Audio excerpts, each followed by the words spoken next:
துதிப்போமே. அமெரிக்க missionary தந்திடும் நிலையம் ஆண்டுகள் பல பல ஓங்கி விமரிசையுடனே விளக்கினை ஏற்றி விளங்கிடும் சின்னத்தை தாங்கி சீரே நீ பருவாயே நரும் தீங்கனை பரப்பிடுவாயே சிறுவரை பயிற்றிடுவாயே.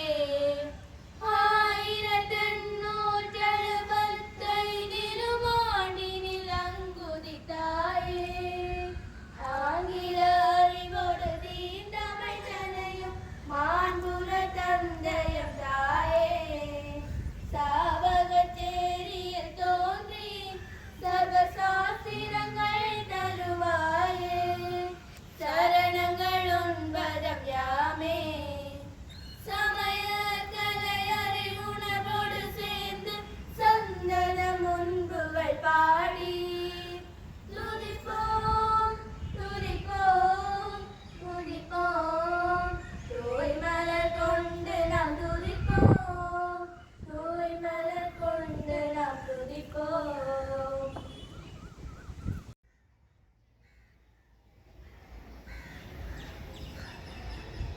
தொடர்ந்து 1875 ஆண்டு ஆரம்பிக்கப்பட்ட இக்கல்லூரி தனது 150வது ஆண்டு நிறைவு நிகழ்வை நோக்கி நகர்ந்து கொண்டிருக்கின்ற காலத்திலே அதற்கென உருவாக்கப்பட்ட அந்த சிறப்பு கொடியினை ஏற்றி வைக்குமாறு இன்றைய நிகழ்வுடைய அதிதி திருவாளர் வி சுதாகர் பழைய மாணவர் முகாமையாளர் தேசிய சேமிப்பு வங்கி இரண்டாம் தரப்பில் யாழ்ப்பாணம் அவர்களை நாங்கள் அன்போடு அழைக்கின்றோம்.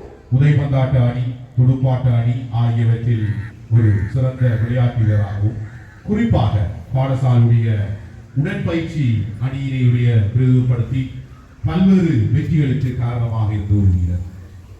கலைத்துறையிலே குறிப்பாக நிகழ்ச்சி தொகுப்பாளராக வில்லுப்பாட்டு, நாடகம் போன்ற பல்வேறு துறை சார்ந்த ஒரு கலைஞனாக விளங்கினார்.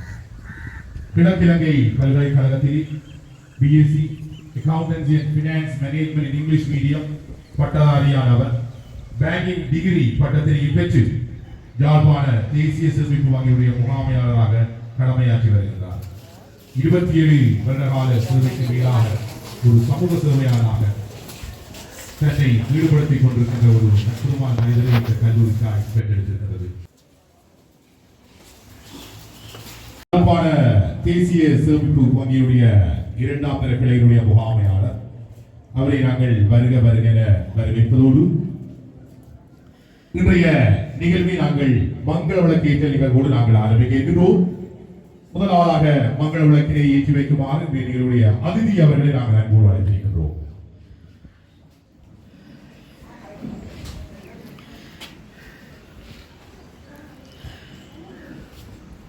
நன்றி. தொடர்ந்து மங்கள விளக்கினை ஏற்றி வைக்குமாறு இந்த நிகழ்வுடைய தலைவர் கல்லூரிய முதல்வர் திருவாளர் சி கேர்மனா அவர்களை நாங்கள் அன்போடு அழைத்திருக்கின்றோம்.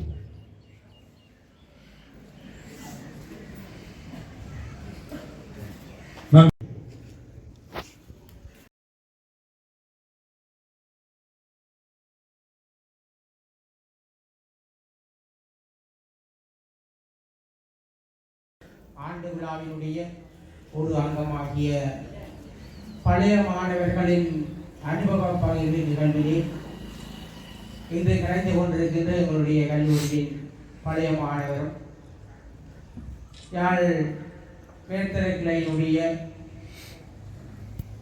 தேசிய சேமிப்பு வங்கியினுடைய முகாமையாளர் திருவாளர் சுதாகர் அவர்களே, எங்கள் கல்லூரியினுடைய பிரதி அதிபர்களே, அன்பார்ந்த ஆசிரியர்களே, அன்பார்ந்த மாணவ செல்வங்களே, உங்கள் அனைவருக்கும் எனது காலை வணக்கம். நாங்கள் எங்களுடைய இந்த 150 ஆண்டு விழாவினை மிகவும் சிறப்பாக கொண்டாட வேண்டும் என்ற ஒரு நோக்கத்தின் அடிப்படையில் பல்வேறு நிகழ்ச்சிகளை நாங்கள் ஒழுங்கமைத்திருக்கின்றோம். அந்த வகையில் இந்த அனுபவ பகிர்வு இந்த 4வது அனுபவ பகிர்வாக நாங்கள் எடுத்திருக்கின்றோம். அந்த வகையில் உண்மையிலே எங்களுடைய 4வது அனுபவ பகிர்வுக்காக வருகின்ற சாகர் அவர்கள் இந்த கல்லூரியினுடைய ஒரு சிறந்த மாணவனாக, ஒரு விளையாட்டு வீரனாக பல்வேறு திறமைகளை இந்த பாடசாலையில் வெளிக்காட்டி இன்று ஒரு உயர்ந்த நிலையிலே அடைவதற்கு இந்த கல்லூரி அவருக்கு வழி சமைத்திருக்கிறது நினைக்கின்றேன். அந்த வகையில் உண்மையிலே எங்களுடைய இந்த 180வது ஆண்டு நிறைவு விழாவை கொண்டாடுவதற்கு எங்களுக்கு பல்வேறு வகையிலான ஆலோசனைகளையும் ஒத்துழைப்பையும் இப்போதும் எங்களுக்கு வழங்கி கொண்டிருக்கின்ற திரு சுதாகர் அவர்கள் உண்மையில் இன்றைய தன்னுடைய இந்த கல்லூரியை தான் பெற்ற அனுபவங்களையும் அதன் மூலம் தான் இன்று இருக்கின்ற நிலையினையும் உங்களுக்கு எடுத்து கூறுவதற்காக இங்கே வருகின்றிருக்கின்றார். அந்த வகையில் அவரை உங்கள் அனைவர் சார்பாகவும் வருக வருக என வரவேற்று அவருடைய கருத்துக்கு நான் வழி சமைத்து எனது தலைமை உரையினை நிறைவு செய்து கொள்கின்றேன். நன்றி, வணக்கம். அனைவருக்கும் இனிய காலை வணக்கம். இன்றைய இந்த நிகழ்வுக்கு என்னை அதிதியாக அழைத்த இப்பாடசாலையினுடைய முதல்வர் அவர்களே, பிரதி முதல்வர் அவர்களே, ஆசிரியர்களே, மாணவர்களே மற்றும் இங்கு வருகை தந்திருக்கின்ற அனைத்து உள்ளங்களுக்கும் முதற்கண் மீண்டும் ஒரு முறை காலை வணக்கத்தை கூறிக்கொண்டு, உண்மையாக இந்த பாடசாலையில் ஆரம்ப கல்வியை கற்க வருகின்ற போது பாலர் வகுப்பு முதல் பல்கலைக்கழகம் செல்லும் வரை இந்த வளாகத்தில் சுற்றித் திரிந்தவன் என்ற வகையில் என்னையும் இப்பாடசாலையில் அனுபவ பகிர்வினை பகிருமாறு அழைத்தமைக்கு மீண்டும் ஒரு முறை நன்றியை கூற விரும்புகிறேன். உண்மையாக சாகவச்சேரி டி ரீபாக் கல்லூரி என்று சொல்லுகின்ற போதே அங்கே ஒரு கம்பீரம் ஒன்று இருக்கின்றது.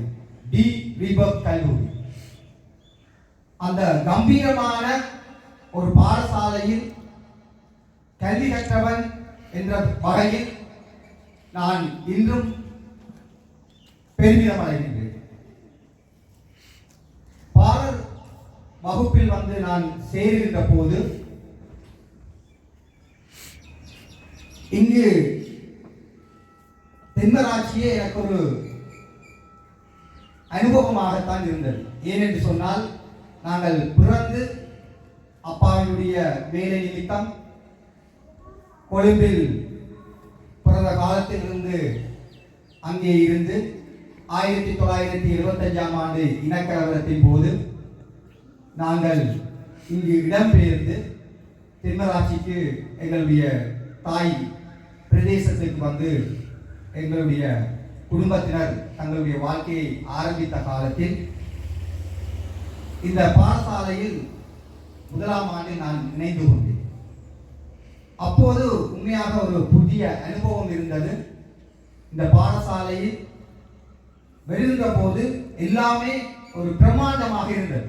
ஒரு பெரிய ஒரு பாடசாலையினுடைய அனுபவம், ஒரு யாழ் மாவட்டத்தில் ஒரு பெரிய பாடசாலையில் இணைந்திருக்கின்றேன் என்ற ஒரு அனுபவம் அந்த முதல் நாள் எனக்கு கிடைத்தது. ஆகவே அங்கே அறிவறி என்று சொல்லுகின்ற ஒரு ஆரம்ப பிரிவு ஒரு கட்டிடம் ஒன்று இருந்தது. ஒரு மிகவும் அழகான கட்டிடம். இங்கு பழைய ஆசிரியர்கள் யார் இருக்கிறார்களோ தெரியவில்லை, அவர்களுக்கு தெரியும். அந்த பழைய கட்டிடம் பார் வகுப்பில் சேர்கின்ற போது அது வந்து அந்த காலத்திலேயே வர்ணம் தீட்டப்பட்டு மிகவும் அலங்கரிக்கப்பட்ட ஒரு கட்டிடமாக இருந்தது. பாரமிசு தெரியுமோ தெரியல, அந்த வாகனத்துக்கு பக்கத்தில் ஒரு அலங்காரமான ஒரு கட்டிடம். அங்கே 2 பிரிவுகள் இருந்தது பாலம் வகுப்பில். ஒன்று மகள்மணி டீச்சர் படிப்பிச்சவா, மற்றது வந்து ராஜரத்னம் ஜிஎஸ் அவருடைய வைஃப் படிப்பிச்சவா. ஆகவே மகள்மணி டீச்சரிடம் நான் படிக்கின்ற போது என்னை கூட்டிக் கொண்டு போய் டீச்சர் முதலாவது தனக்கு பக்கத்தில் இருக்கிறார். இன்றைக்கும் அது நல்ல ஞாபகமாக இருக்கின்றது. முதல் நாள் அந்த பாடசாலையினுடைய அந்த வகுப்பறையில் தனக்கு பக்கத்தில் கொண்டு இருக்கிறோம். ஆகவே அந்த வகுப்பில் கிட்டத்தட்ட ஒரு அப்ப 2 பிரிவாக இருந்தவரையா 40க்கும் மேற்பட்ட மாணவர்கள் தான் இருந்தார்கள். ஆகவே நான் அந்த மாணவர்களுடன் இணைந்து கல்வியை ஆரம்பித்தேன். பின்னர் ஆரம்ப பிரிவில் 1ஆம் வகுப்பிலிருந்து 5ஆம் வகுப்பு வரை செல்லுகின்ற காலப்பகுதியில் நான் சந்தித்த ஆசிரியர், அப்போ ஆரம்ப பிரிவுக்கு பொன்னியா மாஸ்டர் என்று பொன்னியா சார் அவர்தான் அதிபராக இருந்தவர். உண்மையாக அந்த ஆரம்ப பிரிவு அதிபர் வந்து 2 பிரிவாக இருந்தது. ஒன்று ஆரம்ப பிரிவு, மேற்பிரிவு இருந்தது. ஆகவே அந்த பிரிவுக்கு அதிபராக இருந்த பொன்னியா மாஸ்டர் வந்து எப்பவும் ஒரு பிரம்புடன் தான் தெரியும். அவர் அந்த அறையில் இருந்து வெளிக்கிறார் என்று சொன்னால் அந்த மாணவர்கள் எல்லோரும் அந்த பாடசாலையில் ஒரு அமைதியா இருக்கு. அந்த ஆசிரியர்களும் தாங்கள் வந்த கடமையினை சீராக மேற்கொண்டிருப்பார். ஆகவே அவர் வகுப்பறைக்கு விட மாட்டார். இப்போ ஞாபகம் இருக்கும், வகுப்புக்கு உள்ளே விட மாட்டார். அந்த வழியாக செல்வார். ஒரு நேஷனல் ஷர்ட்டும் வேட்டியும் அணிந்திருப்பார். அப்போது முருகேஷ் மாஸ்டர், சுந்தரலிங்கம் மாஸ்டர், பழைய ஆட்கள் நான் சொல்றேன், மல்மணி டீச்சர், வைகுந்தன் டீச்சர், அதை விட போல் டீச்சர் என்று ஒரு ஆள் இருந்தவர். போல் டீச்சர் ஒயிட் அண்ட் ஒயிட்டுடன் இருப்பார். உண்மையாக தரம் 3லும் அவரிடம் நான் கல்வி கேட்டேன், தரம் 5லும் அவரிடம் நான் கல்வி கேட்டேன். ஆகவே அவர்களுடன் கல்வியை கற்கின்ற போது நான் பெற்ற அனுபவம் என்னவென்று சொன்னால், ஒரு பாடத்துக்கு ஒதுக்கப்பட்ட நேரம் 40 நிமிடம். ஆனால் அவர்கள் எங்களுடன் ஒரு 25 நிமிடம் பாட விதானங்கள் சம்பந்தமாக படிப்பித்தார்கள். மிச்சம் நேரம் எங்களை எவ்வாறு பலப்படுத்த வேண்டும் என்று அறிவுரை கூறுவார்கள். இன்றும் எங்கள் காலில் நிற்கின்றோம். அதே நேரம் ஏதாவது ஒரு ஃப்ரீயான பாடம் ஒரு டீச்சர் வரவில்லை என்று சொன்னால் பக்கத்தில் இருக்கின்ற ஆசிரியர், பக்கத்து வகுப்பில் இருக்கின்ற ஆசிரியர் அவர் வந்து ஒரு பாட புத்தகத்தினுடைய ஒரு பந்தியை தந்து இதை பார்த்து எழுதும்போது சொல்லுவார். வகுப்புல அமைதியாக தான் இருக்கும். அவர் பக்கத்து வகுப்பை படித்துக் கொண்டிருப்பார். ஆனால் எங்கள் வகுப்புல நாங்கள் எழுத்து வேலைகளை கூடுதலாக மேற்கொள்வோம், பார்த்து எழுதுவோம். அப்ப கூடுதலாக ஃப்ரீயான பாடம் என்று சொன்னால் பார்த்து எழுதுகின்ற ஒரு வேலைகளுக்கு அந்த காலத்துல இருந்தது. என்றால் ஆரம்ப பிரிவில் நாங்கள் லைப்ரரிக்கு போறது குறைவு, பார்த்து எழுதுகிறது கூடும். ஆகவே அந்த பாட்டு எழுதின அந்த அனுபவத்தில் நான் கண்ட உண்மை என்னென்று சொன்னால், இன்றும் என்னுடைய ஹேண்ட் ரைட்டிங், அதாவது நான் பார்த்து எழுதினதால என்னுடைய ஹேண்ட் ரைட்டிங் ஒரு அச்சடிக்கப்பட்ட ஒரு மிகவும் நேர்த்தியான ஒரு ஹேண்ட் ரைட்டிங்கை நான் இந்த பாடசாலை எனக்கு கிடைத்த முதலாவது அனுபவம். ஆகவே இன்றும் என்னுடைய வேலை தலங்களிலும் சரி அல்லது ஏதாவது சமூக பணிகளில் ஈடுபடுகின்ற போது இந்த நோட்டீஸ் போர்ட் எழுதுகிறேன்னு சொன்னால் நான் தான் போய் அந்த ஹேண்ட் ரைட்டிங் அந்த விடயங்களை எழுதுவேன். ஏனென்று சொன்னால் மிகவும் அழகான எழுத்துக்கள். அதற்கு உண்மையான காரணம் என்னென்று சொன்னால், அந்த ஆசிரியர்கள் வராத நேரத்தில் பக்கத்து வகுப்பில் இருக்கின்ற ஆசிரியர்கள் அல்லது பொன்னியா மாஸ்டர் அவர் பிரின்சிபல் அவராவது வந்து சொல்லி போட்டு போவார், இந்த பந்தியை பார்த்து எழுதுவோம். ஆகவே அந்த ஓய்வு நேரத்தில் நாங்கள் பார்த்து எழுதின விடயம் பின்னர் அந்த எக்ஸாமில் நாங்கள் விடைகளை எழுதுகின்ற போது எங்களுடைய விடைகளினுடைய தெளிவினால் நாங்கள் கூடுதலான புள்ளிகளை அந்த பார்த்திடுவதன் மூலம் பெறக்கூடியதாக இருக்கிறது. அதே நேரம் இந்த போல் டீச்சர் உண்மையாக இன்று கல்லூரி கீதம் பாடுகின்ற போது கூடுதலாக எங்களுக்கு கல்லூரி கீதம் பாடுகின்ற போது இந்த போல் டீச்சர் தான் முன்னுக்கு நின்று அவர்கள் ஒரு நல்லொரு ராகத்தில் அவர்களுக்கான அந்த ராகத்தில் அந்த கல்லூரி கீதத்தை பாடுவார்கள். இன்றும் எங்களால் அந்த கீதங்களை மறக்க முடியாமல் இருக்கின்றது.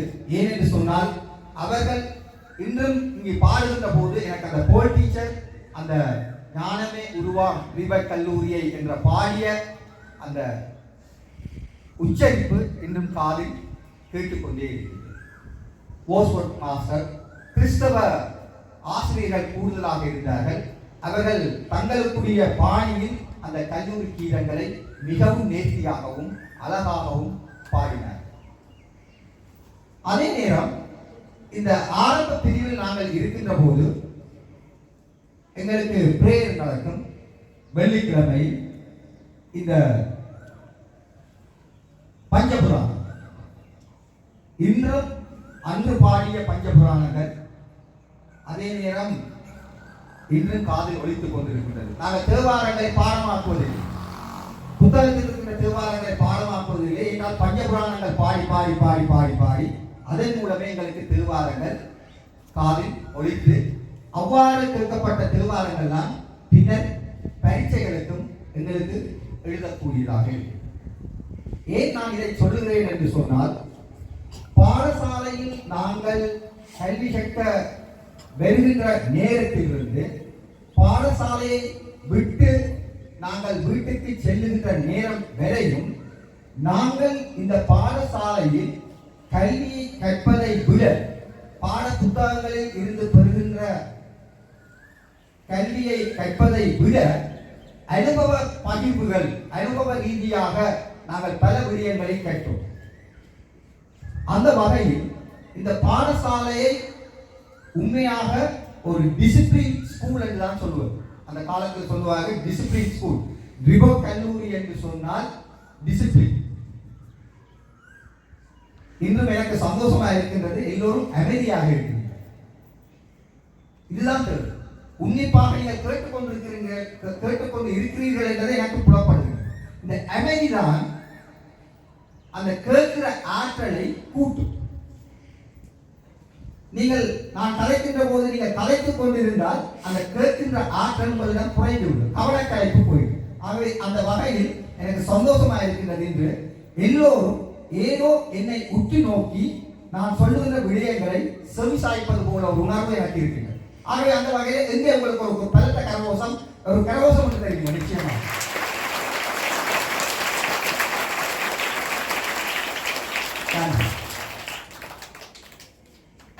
நான் இந்த பாடல் வகுப்பில் சேர்கின்ற போது என்னை மகிழ்மணி டீச்சர் கணக்கு பக்கத்தில் முதலாவது வாங்கி இருக்கிறார் என்று சொன்னான் தானே. நான் ஆண்டு 13 படிக்கும் வரையும், முதலாம் ஆண்டிலிருந்து 13ஆம் ஆண்டு படிக்கும் வரையும் நான் வகுப்பறையில் முதலாவது வாங்கினார்.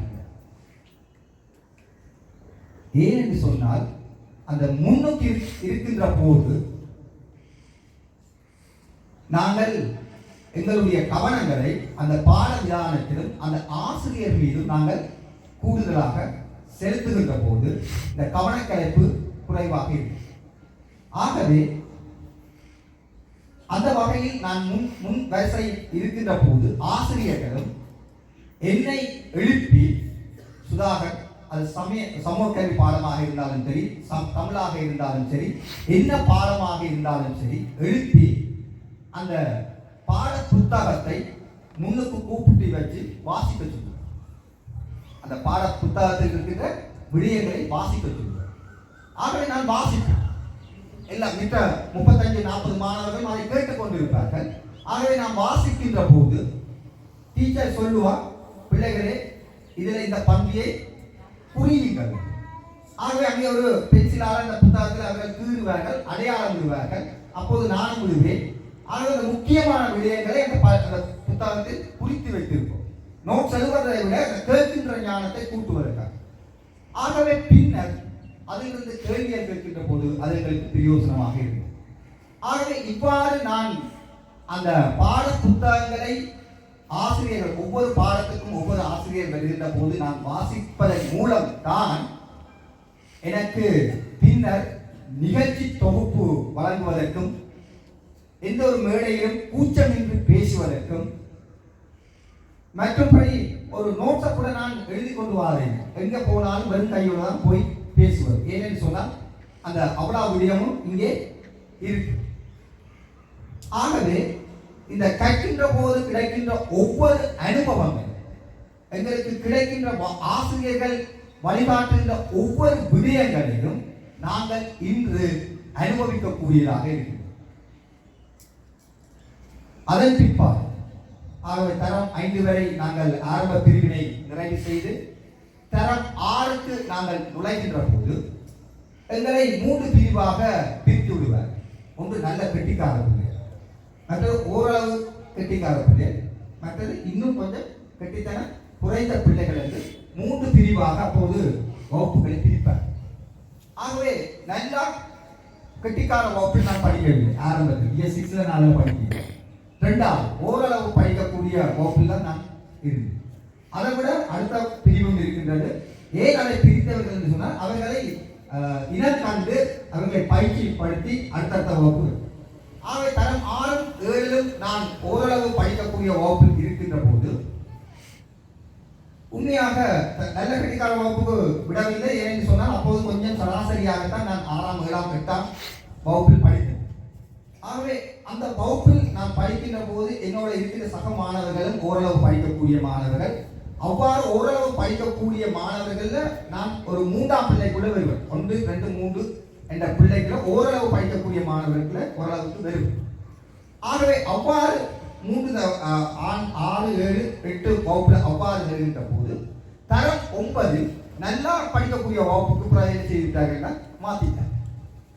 அவங்க நல்லா படிக்கக்கூடிய வகுப்புக்கு மாற்றணும். அங்கே 40 பிள்ளைகள் இருந்தால் உண்மையாக நான் ஒரு 35, 36 அல்ல 32வது பிள்ளையாக தான் வருவேன். எல்லாரும் படிக்கக்கூடிய பிள்ளை.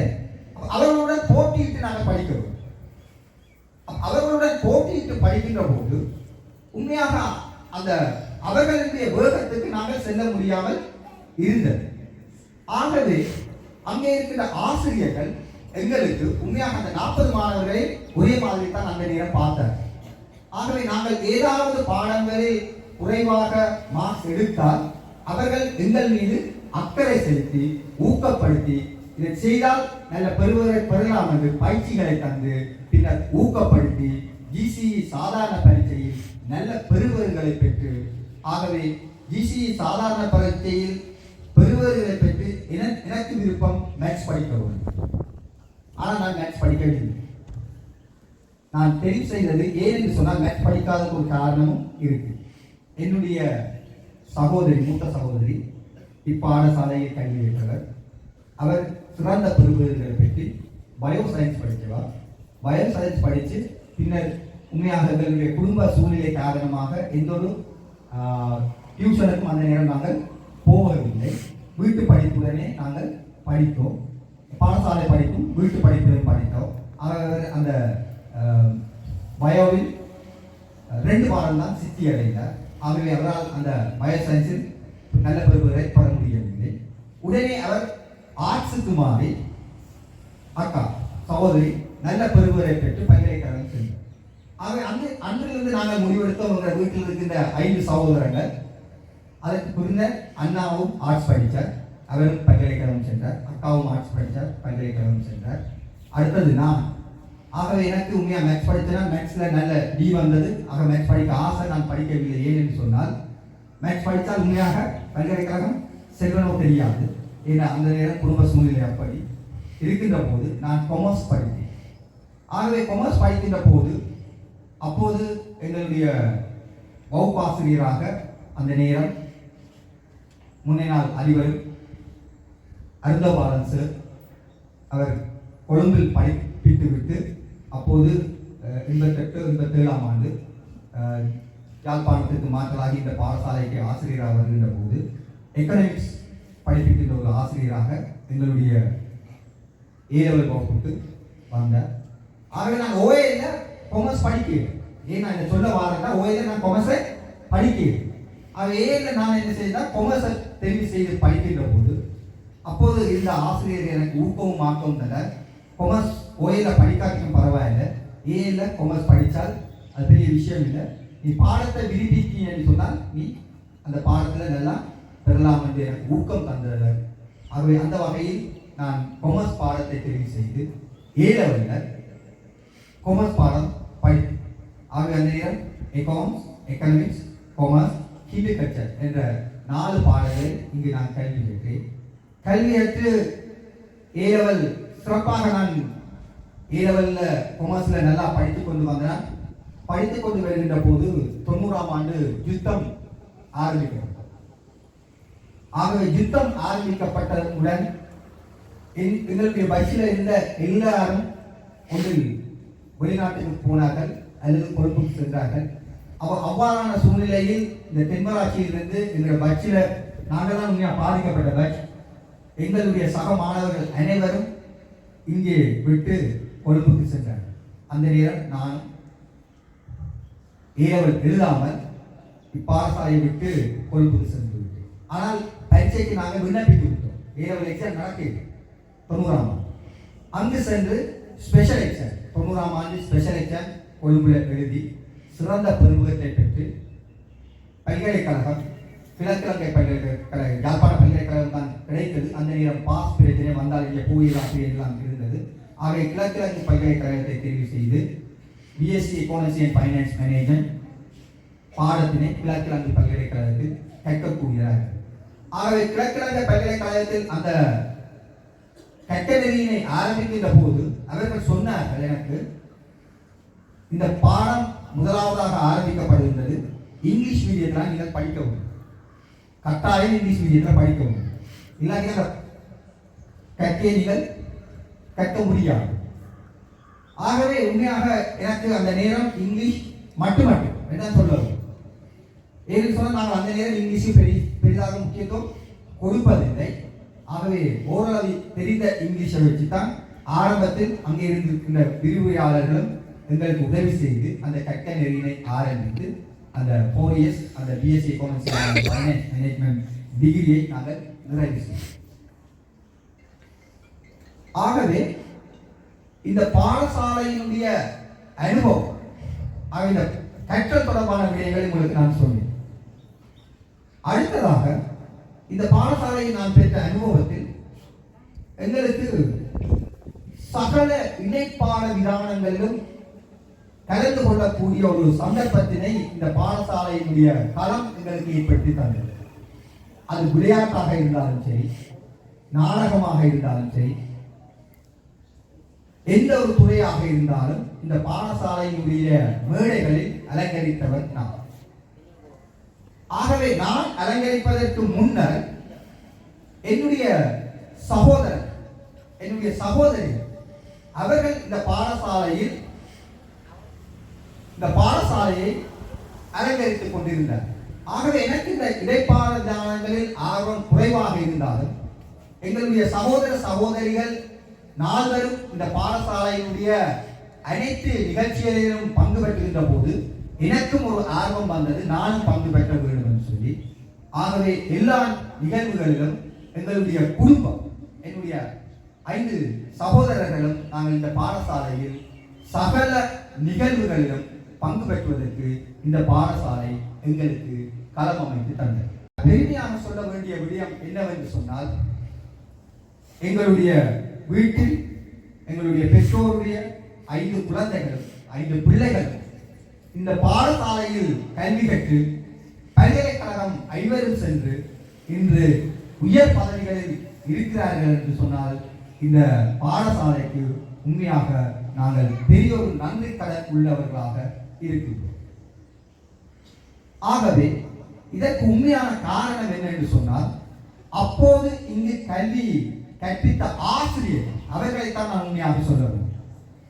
அவர்கள் என்னை சுதாகர் என்று சொல்வது சுரேஷின் தம்பி என்று சொல்வார், அல்லது விஜிதாவினுடைய தம்பி என்று தான் சொல்வார். ஏனென்று சொன்னால் அவர்கள் சைன் பண்ணி கொண்டு வருகின்ற போது அந்த ஆசிரியர்கள் வந்து அக்காவுக்கு படிப்பிச்சு, பிறகு அண்ணாவுக்கு படிப்பிச்சு, பிறகு எனக்கு படிப்பிச்சு, பிறகு என்னுடைய தங்கச்சிக்கு படிப்பிச்சு, பிறகு அடுத்த தங்கச்சிக்கும் அதே ஆசிரியர்கள் படிப்பிக்கின்ற போது அவர்களுக்கு தெரியும் இந்த குடும்பத்தில் இருக்கின்ற இவர்கள் அனைவரும் நல்ல ஒழுக்கமானவர்கள், கல்வியில் மிகவும் ஆர்வமானவர்கள், எதை கொடுத்தாலும் செய்வார்கள் என்ற ஒரு நம்பிக்கை அந்த ஆசிரியர்களிடம் இருந்தது.